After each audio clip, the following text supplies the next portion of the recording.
오늘 우리에게 주신 하나님의 말씀은 구약 성경에서 봅니다. 구약 성경 시편이죠. 106송 42절 말씀을 장성 목사가 풀어서 번역한 연역본으로 봉독합니다. 여러분들은 나중에 다른 역본들과 함께 대조해 보면서 그 미묘한 차이를 감상하시고 더 큰 은혜를 받으시기 바랍니다. 저희가 적들의 압박을 받고 그 수하에 복종케 되었도다. 아멘. 오늘 우리는 성령님 아래 성경 위에 하나님의 말씀을 듣기를 원합니다. 오늘 여러분들이 주목하실 설교 제목은 수화입니다. 한글로는 손 아래가 되겠습니다. 오늘 우리들이 인생을 살아가면서 우리들이 수많은 일을 겪습니다. 이거를 심리학에서는 경험이라고 하는 말로 뭉뚱그려서 이렇게 집합시켜서 우리들에게 얘기합니다. 우리들이 경험하는 수많은 일들을 우리는 이렇게 심리적으로 단순하게 둘로 나누어서 보기를 즐겨합니다. 하나는 내게 좋은 일 혹은 내게 나쁜 일, 이렇게 단순히 우리는 둘로 나누어서 보기를 좋아한다 하는 것을 여러분들이 잘 아시리라고 믿습니다. 시편 기자 또한 그러한 사람에서 벗어나지 않습니다. 그래서 이 사람이 자기에게 생기는 좋은 일 그리고 자기에게 생기는 나쁜 일, 이 두 가지를 나누어 보면서 또한 이 세상에 있는 사람들을 둘로 나누어 봅니다.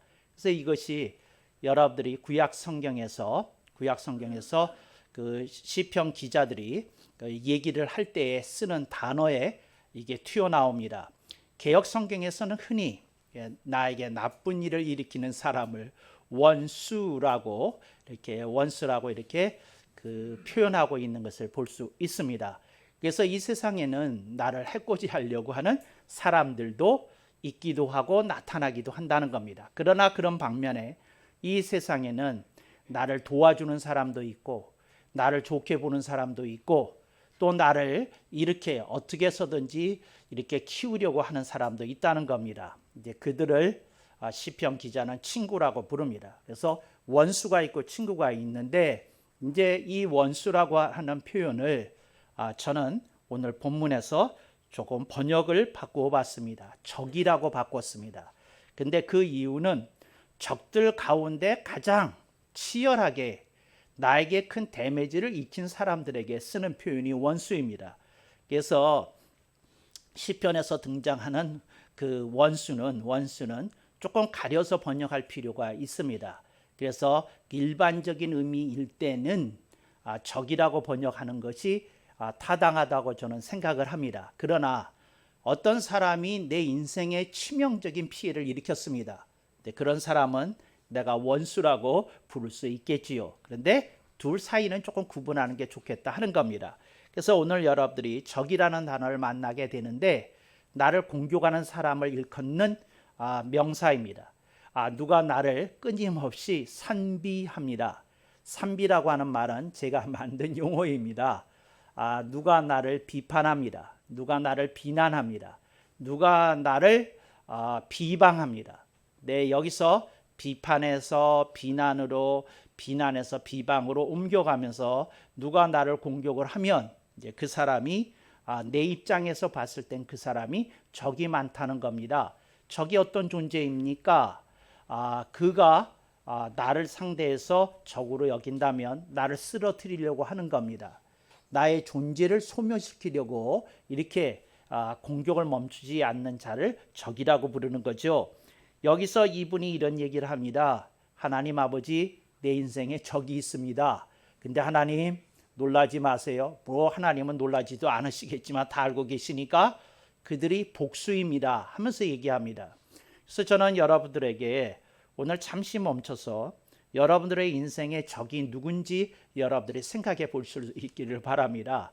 그래서 제가 구태여 이제 철학적으로 좀 들어가지 않아도 여러분들은 다 짐작하리라고 생각이 되어집니다. 그래서 여러분들에게 수많은 적이 있습니다. 근데 그때에 여러분들이 적이라고 하는 것들에 대해서 적들이라고 하는 것에 대해서 얼른 이렇게 뭐라고 그럴까 감이 잘 오지 않을 수도 있습니다.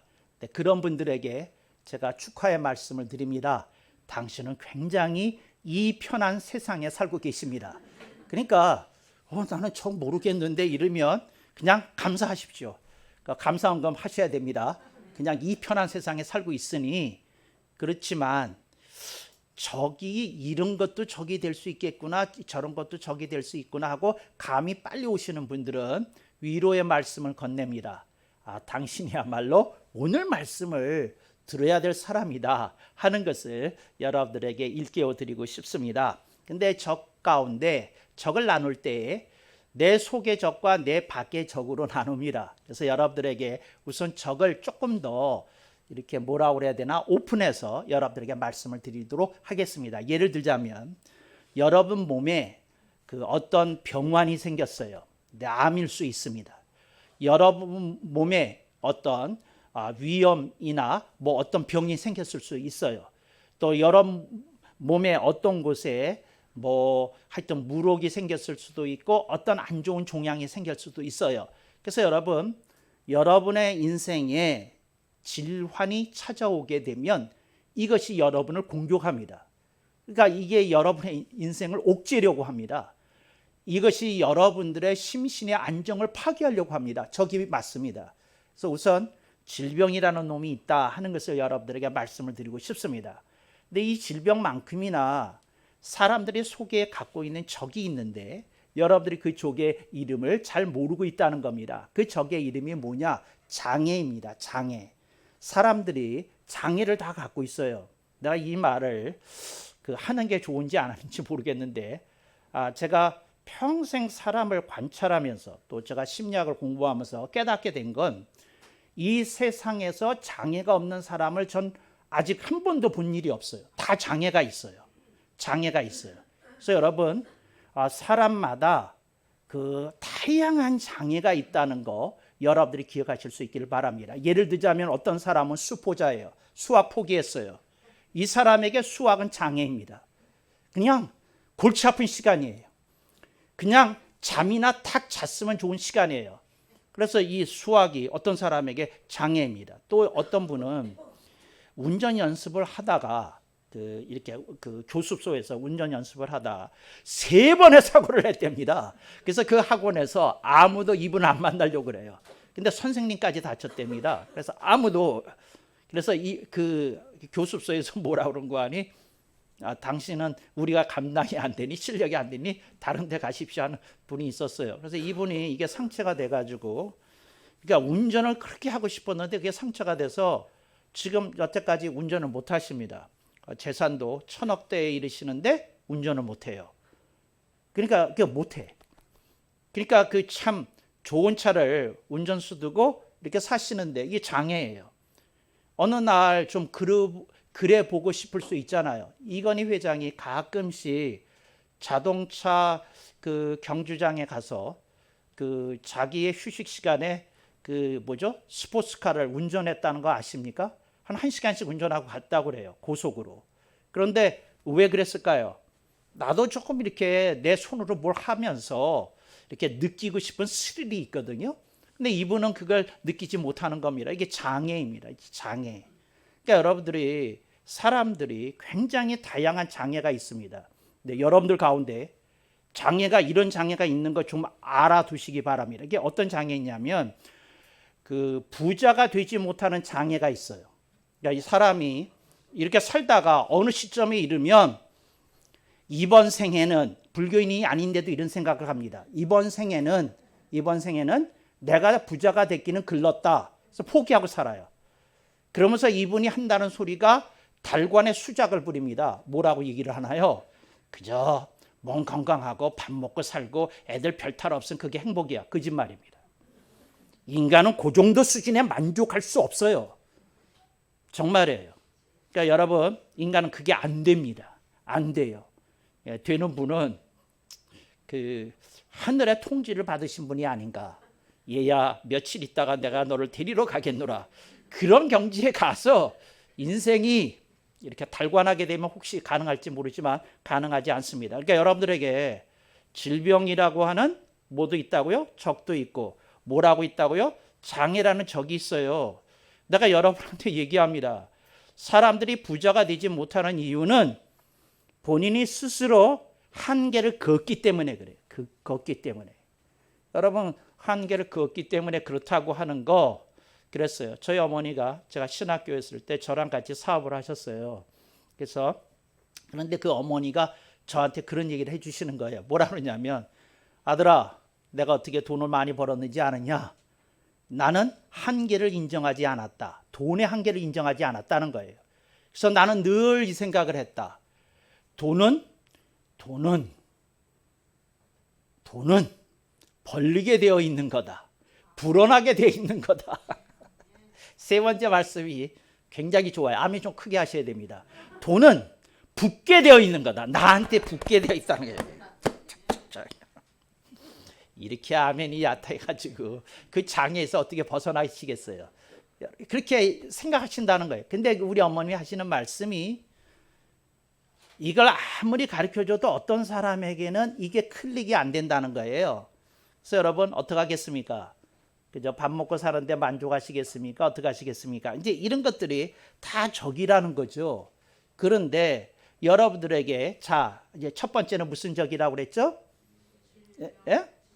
질환. 그리고 두 번째는 장애. 이렇게 질병이 있다는 거죠. 그 다음에 여러분들이 적이라고 부르는 세 번째의 이름에 대해서 가르쳐 드리겠습니다. 제가 너무 착하잖아요. 그러니까 이렇게 가르쳐 줄 때 아멘을 크게 하시고 여러분들이 그 적의 실체로 파악하시기 바랍니다. 그게 뭐냐? 환경이라고 부르는 겁니다.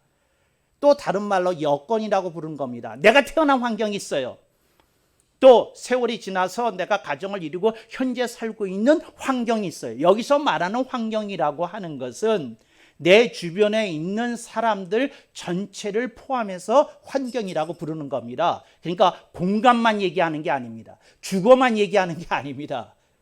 내 전체 내 생활권에 들어온 모든 사람들, 또 내가 살고 있는 그 공간, 뭐 이 전체를 환경이라고 부르는 겁니다. 그런데 여러분, 환경이 여러분에게 말을 겁니다. 그리고 여러분을 설득합니다. 그리고 여러분을 기억과 납득시킵니다. 너는 이러이러한 사람이야. 그러니까 이렇게 살아야 돼. 이렇게 얘기하더라는 거죠. 그래서 여러분, 사람들이 환경의 말에 너무 엄청나게 귀를 기울입니다. 저는 이렇게 생각합니다. 여러분이 그리스도인이라면 환경의 말씀에 귀 기울이기 이전에 주님이 여러분의 정체성에 대해서 얘기하는 말씀을 먼저 들어야 된다고 저는 분명히 믿습니다. 근데 사람들이 그러지 못하더라는 거죠. 그래서 이런 세 가지 적들이 우선 여러분들에게 인생에 있어요. 그리고 또 여러분에게 말씀을 드려야 되겠어요. 이러다가 설교 일부여서 그냥 30분 지나가지 않을까 걱정이 되네요. 그게 뭐냐면 그래도 알려줘야 되겠어요. 질병이 있고, 두 번째 뭐가 있다고요? 장애가 있고, 세 번째 뭐가 있다고요? 환경이 있고, 네 번째 여러분들의 적을 가르쳐 드리겠습니다. 이건 네 글자로 표현해야 되겠습니다. 사건 사고입니다. 사건 사고가 일어나요. 제가 아는 어떤 분도 음주 운전차에 들이받쳤어요.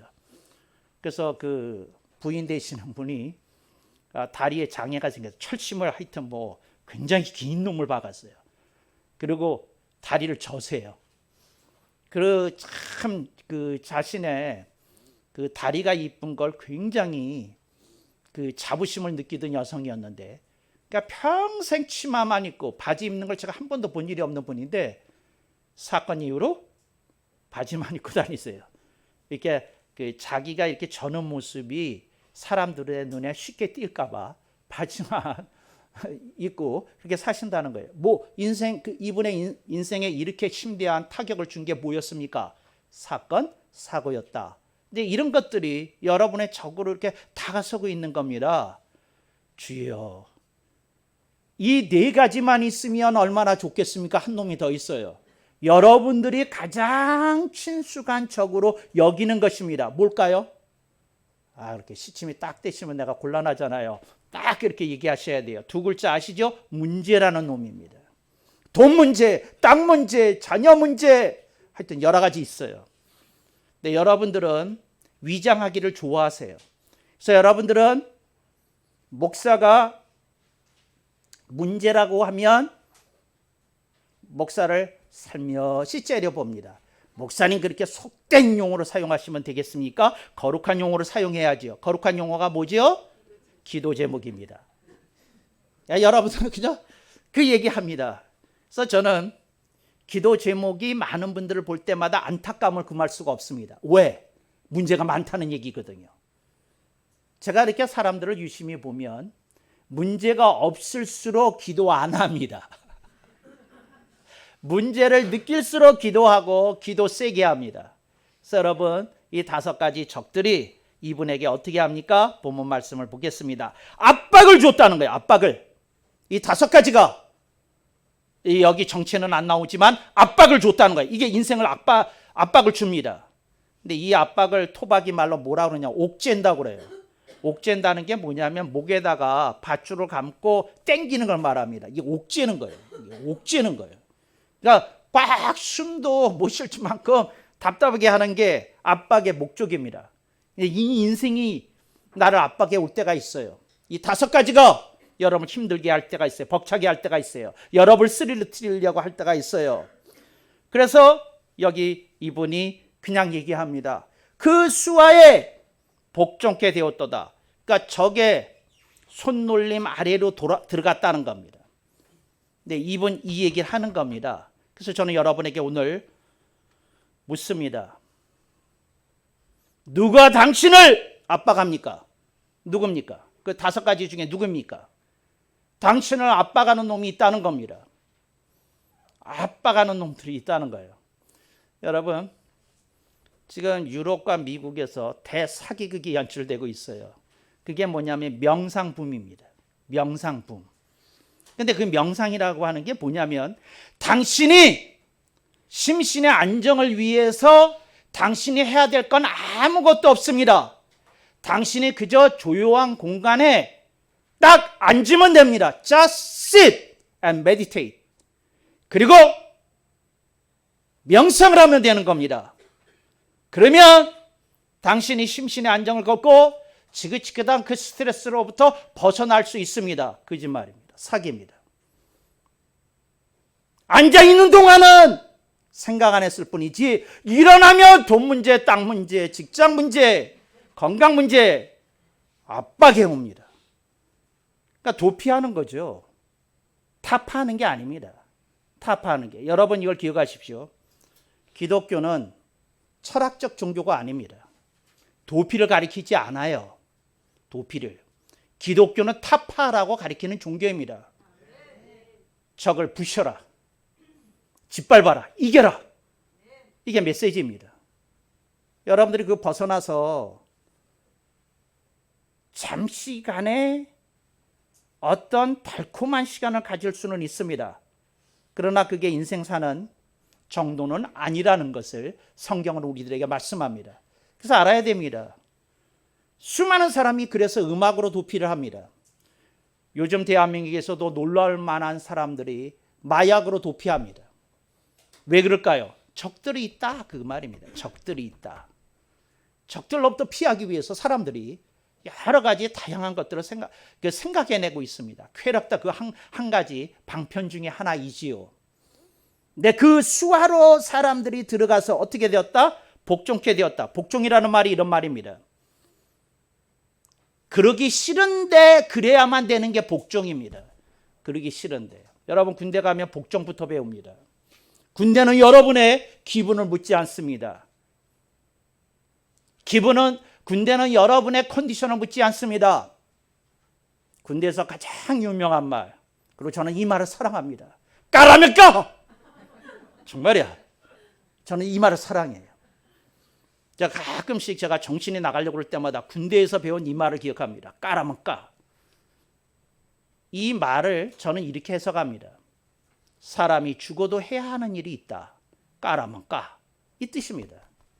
그렇잖아요. 군대에서 사람들을 혹독하게 훈련시킬 때 하는 말이 이런 겁니다. 적군은 당신이 준비될 때를 기다려서 공격하지 않는다는 겁니다. 그러니까 지금 적이 쳐들어왔어요.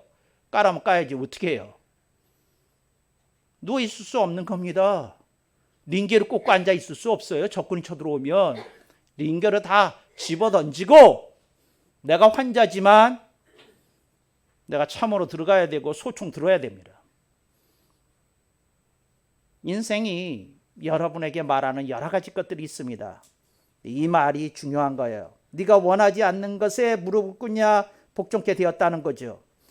그러면서 이 본문은 우리들에게 뒤집어서 얘기합니다. 네가 그 수하에서 복종하는 삶이 타당하냐? 마땅하냐? 정당하냐? 묻는 겁니다. 인생에 대해서 노라고 얘기해야 됩니다. 정말입니다. 얘기해야 됩니다. 얘기해야 돼요. 정말입니다. Say no. 아니라고 얘기해야 돼요. 아니라고. 여러분들이 아니라고 얘기하는 삶이 귀하다 이렇게 생각을 합니다. 그래서 여러분들이 이 수하에 들어간다고 하는 말은 두 가지 개념이 있습니다. 하나는 누가 나를 지휘하는가입니다. 누가 나를 지휘하는가. 여러분, 여러분의 적들이 여러분의 인생을 지휘하면 안 됩니다. 강요하면 안 됩니다. 그렇게만 놔두면 안 됩니다. 여러분이 여러분의 주인이신 주님이 여러분의 인생을 지휘하게 해야 되는 줄로 믿습니다. 누가 나를 지휘하느냐? 그게 첫 번째 얘기고요. 두 번째, 무엇이 나에게 영향을 주는가입니다. 지휘와 영향입니다. 여러분, 지휘관이 누구냐에 따라서 일개 중대가 살 수도 있고 죽을 수도 있습니다. 이거 엄청난 일이에요. 지휘관이 누구냐에 따라서 나라가 흥하기도 하고 망하기도 합니다. 누구 지휘 아래에 있느냐 그 말입니다. 누구 지휘 아래, 누구 수하에 있느냐. 그 다음에 무엇이 나에게 영향을 주느냐. 이걸 좀 여러분들이 보고 살고 그러실 수 있기를 바랍니다. 제가요, 여러분은 모르시는데 제가 카페에 들어갈 때마다 코를 한 번씩 만져요. 이렇게 코를 한 번씩 만져요. 이제는 앞으로 코도 자유스럽게 못 만지겠네. 근데 코를 한 번씩 만지고 들어가요. 제 코가 잘생겼잖아요. 전혀 그런 뜻이 아니고요. 그래요. 근데 여당 같은 얘기 하면 조금 분위기가 부드러워질라나요? 우리 손녀가 옛설에 우리 집에 놀러 왔어요. 할아버지, 내가 할아버지 그려줄게. 그리고 물감까지 갖고 왔어요. 그래서 그렸어. 물감 가지고. 엄마, 이 색은 어떻게 내? 그러면 엄마가 이제 미술 하니까 이제 물감 섞어서 이제 지가 원하는 색을 엄마가 이렇게 짜줘서 만드는 건 이제 엄마가 해주고 칠하는 건 하고, 그렇지만 색깔의 요청은 우리 외손녀 루비가 이렇게 하는데 어떻게 그렸겠어요? 제 코를 대딱 크게 그렸어요. 왜 이렇게 그렸어? 할아버지는 코가 크잖아. 속일 수 없어요. 그런데 그리면서 뭐가 드러나는 거예요? 이제 그 사람의 특징이 드러나게 되는 거죠. 저는 이 말씀을 여러분들에게 묻고 싶습니다. 여러분들의 특징은 뭡니까? 여러분들의 강점은 뭡니까? 여러분의 약점은 뭡니까? 이제 이런 여러 가지 것들이 있잖아요. 그런데 그것들이 여러분의 인생에 대해서 이래라 저래라 한다는 거죠. 여러분의 인생에 대해서 이래라 저래라 하는 것들에 대해서 여러분들이 좀 생각을 해보고 좀 그래야 되지 않을까? 그런데 이제 코 얘기는 그랬고, 이제 왜 제가 코를 만지고 이제 들어가느냐 하면 이거예요. 그게 뭐냐면 길들여지면 안 된다 그러고 들어가요. 뭐가 길들여지면 안 되냐면 이렇거든요. 카페가 내세는 컨셉이 두 가지예요. 하나는 기분이고, 아셨죠? 기분. 카페 들어가면 왠지 기분이 길거리에 있을 때보다 식당에 있을 때보다 분위기가 좀 다르잖아요. 기분이 달라지고, 두 번째는 분위기가 달라져요. 여러분, 이게 현대인의 비극입니다. 카페에 취하게 되면 집이 적응이 안 됩니다. 집이 적응이 안 돼. 그래서 젊은이들이 집에서 공부가 안 돼요. 스타벅스를 가든지 할리스를 가든지 하여튼 어디를 가야 됩니다. 안 돼요. 집에서 노트북 열었는데 안 되는 거예요. 그 분위기가 기분이 안 돼서. 그래서 여러분 어떻게 되냐면 무언가가 심지어는 카페조차도 여러분에게 영향력을 행사하게 돼요. 내가 아는 한 젊은이가 저한테 고백한 일이 있어요. 뭐냐면 하루는 길거리를 가는데 아침에 가는데 역에 도달해서 알았다는 거예요. 이어폰을 두고 왔다는 걸. 자기의 유일한 즐거움이 지하철에 타서 이어폰 꽂고 음악 듣는 거였는데 이게 적응이 안 되더라는 거예요. 너무 지루하다라는 거예요. 여러분, 이게 영향입니다. 여러분들이 무엇에 영향을 받고 있는지, 무엇에 지위를 받고 있는지 여러분들이 살펴야 됩니다. 그거 벗어나야 됩니다. 거기서부터 벗어나야 됩니다. 그래서 사실은 아무것도 안 하면서 모든 것을 다 아는 사람 쪽으로 여러분들이 사셔야 됩니다. 그게 예수님이 사시는 인생의 방법이기도 하셨어요. 여러분들이 맛집을 알게 되면 인생 참 비참해집니다. 집밥이 맛없어지기 시작해요. 정말입니다. 하나님이 여러분에게 말합니다. 얘야, 어떻게 할래? 하고 얘기합니다. 여러분, 명품을 갖게 되는 게 비극인 건 아세요? 명품을 갖는 순간 내가 매일같이 자주 들어야 되는 백이 초라하게 보입니다. 정말이에요. 이게 거꾸로 된 거 아니에요? 매일같이 드는 그 백이 나를 즐겁게 만들어줘야 되고 가끔 가다가 드는 놈은 뭐 그저 그렇고 이래야 되는데 인생이 이렇게 안 돼 있더라는 거죠. 이게 참 어떻게 하면 좋은지 모르겠어요. 그래서 여러분들이 수화라는 말 속에서 두 가지를 보라는 겁니다. 누가 나를 지휘하는가? 무엇이 나에게 영향을 주는가? 이걸 보라는 겁니다. 여러분들의 인생이 달라져야 됩니다. 그리고 그 속에서 주님이 우리를 당연히 지휘하시고 우리에게 영향을 끼치시는 분이 되도록 해야 됩니다. 저는 주님이 지휘하셔야 된다고 믿습니다. 저는 말씀의 영향 아래 있기를 간절히 소망합니다. 제가 기도 그렇게 해요.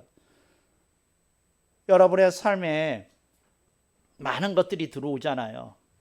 근데 여러분 그냥 들어오게 놔두면 안 됩니다. 놔두면 안 됩니다. 우리나라 말 가운데 이런 속담이 있어요. 물 들어올 때 놓아줘야 된다. 저는 이렇게 얘기합니다. 물을 막아야 된다. 물을 막아야 된다. 물을 막아야 된다. 돈의 물이 들어오면 얼마나 사람이 우울해지는지 아느냐. 돈의 물이 못 들어오게 막아야 된다. 아멘이 약하시군요. 근심 걱정에 물이 들어올 때 막아야 됩니다. 여러분 물 들어올 때 지면 시달리는 것밖에 없어요. 물 들어오게 놔두지 말기를 바랍니다. 물 들어오면 안 돼요. 안 돼. 정말이에요. 물 들어오지 않아야 됩니다. 하나님이 여러분의 인생을 지켜보고 계십니다. 근데 하나님은 뭐에 관심이 있느냐 하면 이거 수화. 네가 내 수화가 맞냐? 이걸 들여다보시더라는 거죠. 나다니엘이 무화과 나무 아래에 서서 근데 무화과 나무 아래에 있는 데가 조금 구름이 졌나 봐요. 조금 높았어요. 근데 먼 거리에서 예수님이 사람들에게 병자들을 고쳐주는 걸 나다니엘이 보고 있었어요. 그래서 먼 거리인데 나다니엘은 보고 있었어요. 예수님 군중 속에 있으셨고. 그런데 그 예수님께서 나다니엘하고 대화를 하시는데 그 그림이 참 아름다워요. 그게 뭐냐면 너는 무화과 나무 아래에 있었다. 근데 이제는 내 아래에 있겠느냐고 묻는 거예요. 참 그 시적인 그림 아니에요? 너는 지금 무화과 나무 아래에 있다. 근데 너는 내 수화가 되려느냐? 하고 물으셨다는 거죠. 여러분, 여러분이 서 있는 나무의 그 그늘의 이름이 뭡니까? 여러분들이 취해 있고 여러분이 거하고 있고 여러분이 그렇게 살아야 된다고 믿는 삶의 기틀, 그게 뭡니까? 근데 그 수화에서 여러분 벗어나야 됩니다. 특별히 그 5가지 적들이라면 벗어나야 된다. 자, 적들이라면 벗어나야 된다. 이걸 말씀드리고 싶습니다. 근데 하나님이 참 그렇게 기묘한 그런 이렇게 메시지를 주시는 것 같아요. 제가 그 미국에서 신학 교수할 때 그 뭐죠? 그 조직 신학 시간에 이 비슷한 얘기를 했던 것 같아요. 적이라는 개념에 대해서 내가 칠판에 이렇게 써가면서 이렇게 쭉 설명을 했던 것 같아요. 그랬더니 똑똑한 친구가 하나 있었어요. 그래서 이런 친구가 강의가 끝날 때쯤 질문하라고 그랬더니 딱 하고 질문했어요. 그래서 내가 그랬어요. 오늘 강의 30분 연장한다. 저 질문 내가 답하려면 30분 앉아 있겠느냐, 그렇지 않으면 다음 시간에 듣는 걸로 하겠느냐 그랬더니 애들이 앉아 있겠대. 근데 무슨 질문을 했느냐 하면, 여러분들이 이런 질문 하려고 그랬죠? 근데 그 질문 듣기 전에 내가 물어보는 거예요. 양심적으로 대답해 주세요. 뭐라 그랬냐면, 친구는 5가지로 정리해 주셨는데 우리가 가까이 해야 되는 친구 좀 말씀해 주시죠? 그랬어요. 나는 이런 질문을 사랑해. 그리고 나는 이런 발상이 안 되는 사람을 안타까이 여겨. 주여 용서하소서. 그래서 내가 30분 동안 이제 강의를 했는데, 이제 여러분들이 가까이 해야 되는 친구가 뭘까 그랬어요. 제가 마음이 차가잖아요. 그러니까 얼마나 강의를 잘해. 저렇게 하면을 제가 영어로 대답했어요. 그랬더니 학생들이 이건 평생 잊혀지지 않을 설교라고 그랬어요. 정말 여러분들은 평생 잊혀지지 않을 설교 들을 것 같아요. 제가 영어로 3마디 했어요. 내가 인생을 살면서 가까이 하는 친구 이름이 3명이 있다. 저 똑똑한 친구 때문에 내가 친구 하나만 공개해 주겠다. 그랬더니 3개 다 하시죠? 했어요. 한번 따라해 보십시다. Do better, get better, be better. 내가 얘기했어요. Do better, get better, be better. 여러분, do better. 지금보다 인생을 더 잘 살아야 됩니다. 그리고 내 존재가 조금 더 좋아져야 됩니다. Get better. 그리고 내가 객관적인 사람이 봤을 때도 훌륭한 사람으로 자리매김되어야 됩니다. Be better. 주여. Do better, get better, be better. 이게 친구여야 돼요. 여러분 거기에 멈추면 안 됩니다. 여러분이 새누리교회를 다니는 동안 저는 여러분을 감히 자꾸 일깨울 겁니다. 흔들어댈 겁니다. 그리고 못 살게 굴 겁니다. 그리고 제가 여러분들의 귀에다 대고 콧구멍에다 대고 끊임없이 외쳐야 될 친구의 이름을 기억해 주십시오. Do better, get better, be better. 이 친구의 이름을 기억해 주십시오. 그리고 그냥 한 30분 쫙 했어요. 애들이 얼마나 좋아했는지. 그에 제가 최고 교수 강의상을 받았어요. 애들 때문에. 그리고 트로피를 만들어서 줬어요. Do better, get better, be better. 이렇게 써가지고. 그랬던 것 같아요. 여러분들 중에 누가 트로피 만들어주면 기꺼이 받겠습니다.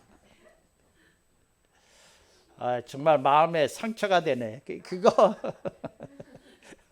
하면 하는 사람이 없잖아. 내가 만들 수밖에 없다는 얘기잖아. 정말. 어떤 내가 그 설교 중에 자꾸 졸았어요. 근데 졸았는데 목사님이 불러다 놓고 그랬대. 뭐라 하냐면, 내가 너를 어찌하면 좋겠느냐. 네? 여러분 어떻게 해야 될까요? 어떻게 될까요? 그랬더니 그 아이가 그러더라고요. 조금만 기다려 주시면 안 될까요? 그때 그 목사님이 이 애한테 했던 말 굉장히 제가 감명 깊게 읽었어요. 그 다이제스트에서 읽었는데, Why not now?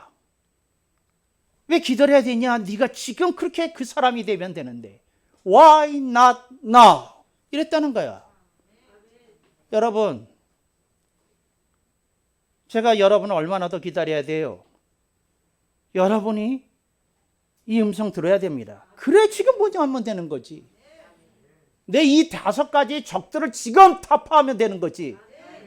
그런 새누리 공동체 되고 귀하신 새누리 교우 한 분 한 분이 되고 방송을 듣는 방송 공동체 되기를 주님의 이름으로 축복합니다. 아멘 억만 번.